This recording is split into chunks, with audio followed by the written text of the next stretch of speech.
राधे राधे, जय श्री कृष्णा। मेरा नाम आरोही खंडेलवाल है। आज मैं आपको मेरी बुक दशा अवतार से भगवान विष्णु का दूसरा अवतार कश्यप अवतार की कहानी सुनाने जा रही हूँ। भगवान विष्णु का दूसरा अवतार कश्यप अवतार है। यह अवतार उस समय हुआ था जब दानवों और देवताओं ने मिलकर समुद्र मंथन किया था। इस कथा का आरंभ उस समय से हुआ है जब महर्षि दुर्वासा किसी कार्य से इंद्रलोक गए और किसी कारणवश इंद्रदेव से नाराज होकर देवताओं को शक्तिहीन होने का श्राप दे दिया। देवता शक्तिहीन हो गए तो राक्षसों ने देवताओं पर आक्रमण कर दिया, जिसमें शक्तिहीन देवता हार गए और देवताओं के बहुत से सैनिक मारे गए। सभी देवता इंद्रलोक छोड़कर यहाँ वहाँ भागने लगे। सभी देवता श्री हरि के पास पहुँचे और उनसे प्रार्थना करने लगे।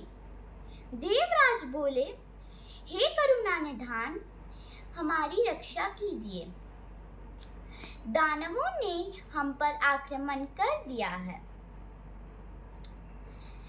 महर्षि दुर्वासा ने हमें शक्तिहीन होने का श्राप दे दिया है, जिस वजह से राजा बलि ने इंद्रलोक और पृथ्वीलोक पर अपना आधिपत्य स्थापित कर लिया है।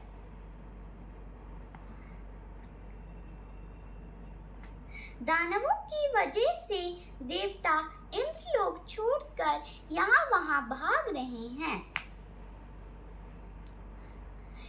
इसलिए हम आपकी शरण में आए हैं। हमारी रक्षा कीजिए।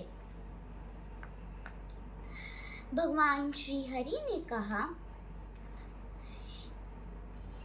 हे देवेंद्र, आप सभी की शक्तियाँ वापस तो मिल जाएंगी, लेकिन शक्तियाँ प्राप्त करने का साधन बहुत कठिन और दुर्गम होगा। आप सभी की शक्तियाँ तभी वापस आएंगी जब आप सभी देवता अमृत का पान करेंगे। अमृत प्राप्त करने के लिए समुद्र मंथन करना होगा।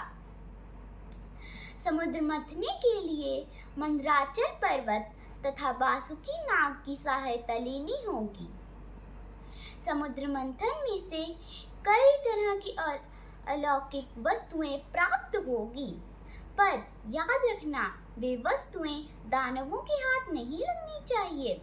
अगर वे वस्तुएं दानवों को प्राप्त हो गई तो देवताओं के लिए हितकारी नहीं होगा।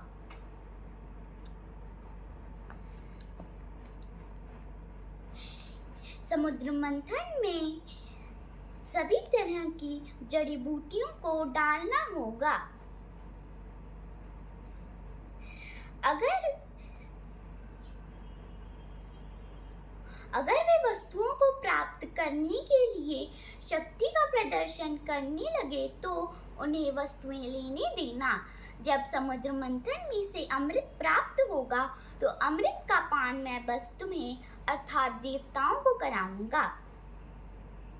भगवान श्री हरि बोले, हे देवेंद्र, तुम राजा बलि के पास जाओ और उन्हें समुद्र मंथन में भाग लेने के लिए प्रस्ताव दो। सभी देवतागण भगवान श्री हरि को प्रणाम करके वहां से चले गए। सभी देवता राक्षस राज बलि के पास पहुंचे। देवराज बोले, हे राक्षस राज बलि, मैं आपके लिए एक प्रस्ताव लाया हूँ। यह प्रस्ताव अमृत पान करने का है। हम देवतागण युद्ध करके थक चुके हैं, इसलिए हम दोनों राक्षस और देवता अमृत पान करके अमर हो जाएंगे। इसलिए हमारे ऊपर किसी भी शस्त्रों का कोई भी प्रभाव नहीं पड़ेगा। भगवान विष्णु का यह प्रस्ताव सुनकर राजा बलि उस प्रस्ताव के लिए सहमत हो गए। समुद्र मंथन शुरू कर दिया।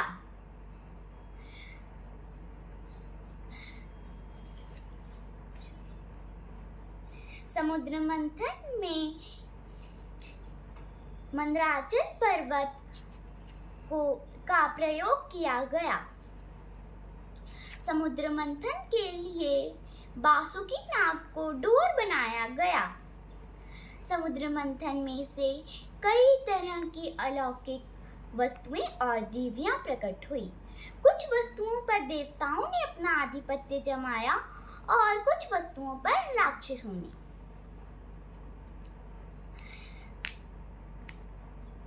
संपूर्ण सृष्टि में हाहाकार मच गया जब समुद्र मंथन में से विष निकला। पूरी सृष्टि त्राहिमाम त्राहिमाम कर रही थी। तब सभी देवताओं ने भगवान भोले शंकर से पृथ्वी की रक्षा की प्रार्थना की और भगवान भोले शंकर ने उस विष को पीकर पूरी सृष्टि को बचा लिया। समुद्र मंथन फिर से शुरू हो गया। समुद्र मंथन में से कई और दिव्य और अलौकिक वस्तुएं जैसे कल्पवृक्ष, कामधेनु आदि प्राप्त हुई। जब समुद्र मंथन शुरू हुआ तब मंदराचल पर्वत समुद्र में डूबने लगा। इस स्थिति को देख भगवान श्री हरि ने कछुए का रूप धारण करके मंदराचल पर्वत को अपनी पीठ पर उठा लिया। अंततः समुद्र मंथन में से अमृत प्राप्त हुआ, जिसे पान करने के लिए देवताओं और दानवों के बीच फिर से युद्ध छिड़ गया। तब भगवान श्री हरि ने एक मोहिनी रूप धारण किया और चालाकी से सभी देवताओं को अमृत पान और दानवों को जल पान करा दिया। पर राक्षसों में से एक राक्षस राहु ने भगवान की चालाकी को पहचान लिया और देवता का रूप धारण करके देवताओं की पंक्ति में बैठकर अमृत पान किया। जैसे ही भगवान विष्णु को यह ज्ञात हुआ कि वह राक्षस है, उन्होंने अपने सुदर्शन चक्र से उसका गला काट दिया, परंतु वह राक्षस तो अमृत पान कर चुका था, इसलिए उसका सिर और धड़ अलग होकर भी वह जीवित रहा और उसे राहु केतु के नाम से पहचाना गया।